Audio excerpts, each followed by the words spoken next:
Јас сакам да бидеме коректни и не би сакала да одолговлекувам, затоа што за истото пред некој ден кажав да сме коректни, да не ја злоупотребуваме комисијата, зашто тенденцијата на амандманска расправа е да поминат што повеќе амандмани. Ама сега сум испровоцирана и навистина не можам да премолчам. Прво, репликата е надвор од текст на мојот говор и на моите реплики, што јас не зборував она што го говореше сега колегата Диме. А сега ќе ви кажам, вие велите што се прави за овие 2 години. Сега ќе ви кажам што се прави за овие 2 години.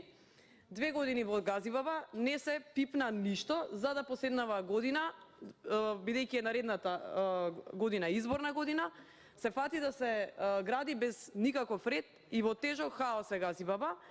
Пред некој ден го истакнав примерот со Благоја Стевковски. Доблесно е да се каже, имавте ветување во вашата програма, проширување на Благоја Стевковски, поставување на атмосферска канализација, почнало таму да се поставува, ќе се поправам, затоа што во петокот кога зборував не беше поставена, во саботата се поставуваше, доблесно да се признае дека точно дека се отпочнало со реализирање на ваше ветување. И што се направи сега? Се раскопа целосно улицата, се пренасочи автобуската линија ПСК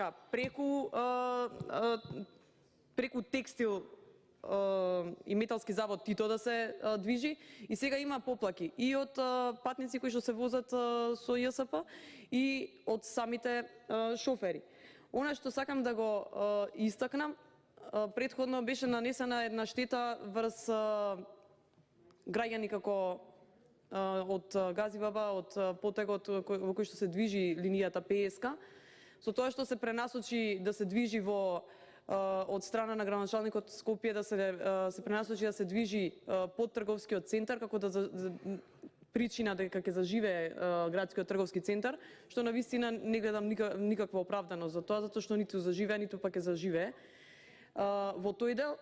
И сега, што се случува? Патниците што чекаат кај градска болница автобус, прво се доделија на линијата ПСК сите стари автобуси, кои што немаат ни клима ни ништо. Вие зборевте надвор од контекст и јас имам шанса да се искажам. И ќе ви кажам. Прво, во тие автобуси нема клими, јас сум корисник на тоа и знам. Се сите стари автобуси, плюс тоа, еднаш оди двокатен, еднаш еднокатен автобус. Патниците што се на градска болница на станицата не може да бидат видовити и да знаат дали ќе дојде двокатен или еднокатен. Еднокатниот оди во градски трговски, а двокатниот оди кај градска болница. И сега, ако имаат среќа да им дојде двокатен, ќе ги собере да ги однесе до клинички центар, ако не, ќе го пропуштат тој автобус и ќе чекаат наредни 15 минути. Тоа направивте вие за 2 години. Хаос во Скопје, хаос во Газибаба. Зошто асфалтирате улици во Брњарци? Во ред, сте се фатиле исто за ветување кое што вие сте го дале во програмата, во ред. Брњарци нема водовод. Имаше водовод, се уништи со поплавата во 2016.